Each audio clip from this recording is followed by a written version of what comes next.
Ay, ako naman gusto ko gusto ko munang humingi ng pasintabi sa ating aking minamahal na si Julia Montes. Oh, Julia baby, kahit late na nakarating sa iyo yung imbitasyon ko na makahingi ako ng video message para sa aking kaarawan sa inyong mula sa inyong dalawa ni Daddy Coco. Papasi ang tawag ko kay Coco, ano. Salamat pa rin. Anyway, sobra lang akong naantig doon sa isang bahagi ng panayam ng kaibigan nating si MJ Felipe dito kay Julia Montes in line of the promotion of Saving Grace. Ito yung pinagsamahan nilang Japanese adaptation na nakalimutan ko ang title na nilabas dito sa Philippines, nagsimulang ipinalabas sa Prime Video na pinagbibidahan nga ni Julia Montes at yung batang napakahusay umiyak, napakahusay umarte with Janice de Belen, Jenica Garcia, si Sam Milby, and of course, my dearest, di ba, next to Ate V, Sharon Cuneta. Di ba? Ito yung pinagsamahan nilang teleserye na mapapanood po sa mainstream television sa Kapamilya Channel at sa mga iba pang platform ng ABS-CBN. And naantig ako dun sa pinahayag or ibinahagi ni Julia Baby tungkol dun sa kung paano niyang naramdaman na ang pinagdadaanan ng isang ina dahil dun sa series, parang naging instant niyang anak, yung anak ni Jenica na inapi-api, inabandon or something, tapos parang ninakaw ba niya or inampon niya or something. Basta doon umikot yung kwento sa batang, doon sa ganung eksena na bilang teacher siya doon na estudyante niya itong anak ni Jenica na parang laging inaapi, binubuli pa ng mga kaklase niya. So nakita daw niya yung malasakit ng isang nanay, naramdaman din niya na ang hirap, unconditional talaga yung love ng ina.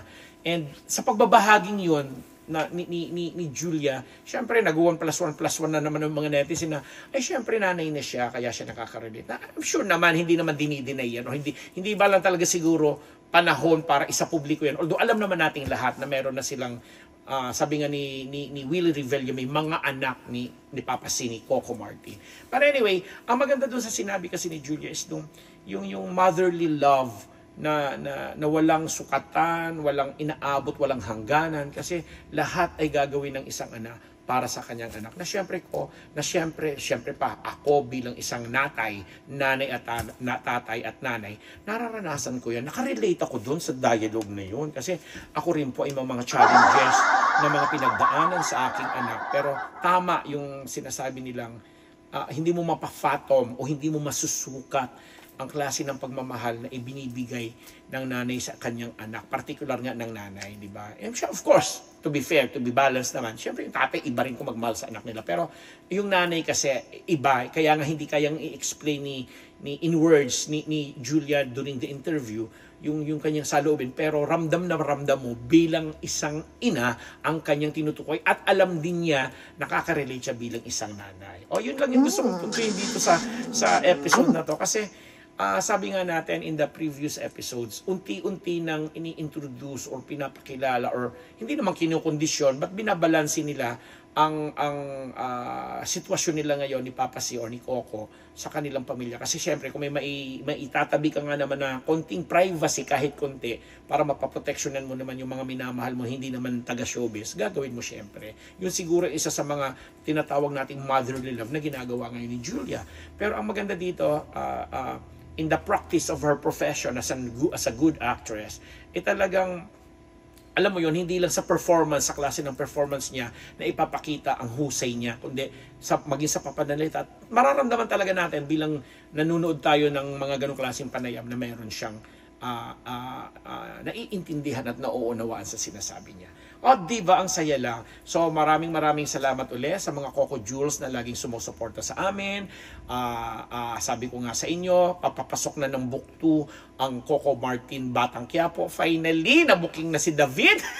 Kasi for the longest time, isa rin po ako sa mga naiinis. Nasabi ko, ano ba yan? Pinagloloko nyo na kami. May mga ganun. Normal na feeling yan ng isang manonood na nakatutok sa ganung klaseng series. Kasi di ba, for the longest time, ang tagal-tagal na nating booking na si David bilang nagpapanggap na tanggol. Pero yun, kamakailan lang na na-booking. And ang ganda na ng pumapasok na ng mga eksena kasi nga papasok na sa parang book 2 ba, book 3 na ng Batang Quiapo ang mga karakter ni na kapatid Chanda Romero, Albert Martinez, Papa J. Cuenca na isa rin sa mga bumati sa atin. Of course, tatlo pala sila, si Albert, si Chanda, si Jake.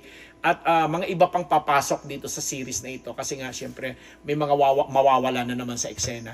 And sabi nga ng mga fans ng Coco Jules, sana magkaroon din ng pagkakataon na kahit papaano si Julia din ay makapasok dito bago man lang. Kasi ang sa haba pa ng itatakbong istorya nitong Batang Quiapo at wala namang love interest sa ngayon itong si Coco, baka nga daw sabi ng mga Coco Jules na mga sumusuporta sa kanila ni Papa C, sana ipasok din yung magkaroon din ng kahit ilang pagkakataon kagaya nung nangyari dun sa ang probinsya. Tama, ang probinsyano nung yung huling ginawa ni Coco Martin, 'di ba? So, sana daw, yun lang. Ang saya lang. So, yan ang mga pwede nating ibalita ngayon na update. Plus, of course, tumatakbo ng maayos yung kanilang negosyo, mga negosyo. At nakikita rin naman natin si Coco Martin na masigasig na sinusuportahan din ang ating kaibigan na si Senator Lito Lapid sa kanyang pagbabalik Senado, sa pagtatangka niyang muling umupo bilang isa sa mga senador sa mga susunod na panahon.